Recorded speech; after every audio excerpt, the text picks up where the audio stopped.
Donner un peu d'oxygène aux sinistrés des feux de l'été, une métaphore de Gabriel Attal pour annoncer la mise en place d'une cellule incendie d'ici une semaine.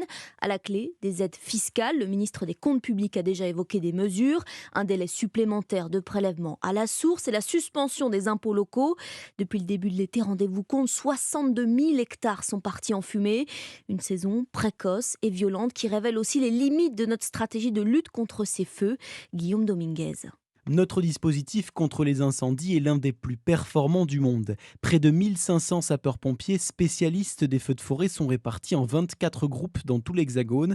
En cas d'incendie, ils sont appuyés par les effectifs des services départementaux, les pompiers volontaires et les moyens aériens, soit plus de 10 000 hommes au total.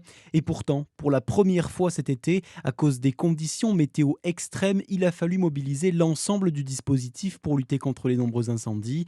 Pour Grégory Allione, président de la Fédération nationale des sapeurs-pompiers, c'est toute l'application du modèle qu'il faut revoir. Notre dispositif qui était conçu avec une solidarité nationale qui permettait aux départements du nord de la Loire de venir en aide aux départements du sud est complètement mis à mal parce que les départements du nord de la Loire et de tout l'espace métropolitain sont soumis aux feux de forêt. Donc les moyens, oui, sont en rupture capacitaire, que ce soit en termes de moyens matériels, mais aussi de moyens humains pour y faire face. Le dispositif avait pourtant été conçu pour tenir jusqu'en 2030 et ce en prenant en compte le dérèglement climatique. Alors face à l'urgence de la situation, les représentants des pompiers de France tirent la sonnette d'alarme dans une tribune parue dans le journal du dimanche. Ils demandent à ce que les moyens financiers alloués à la lutte contre les feux de forêt soient multipliés par deux. Les explications de Guillaume Dominguez.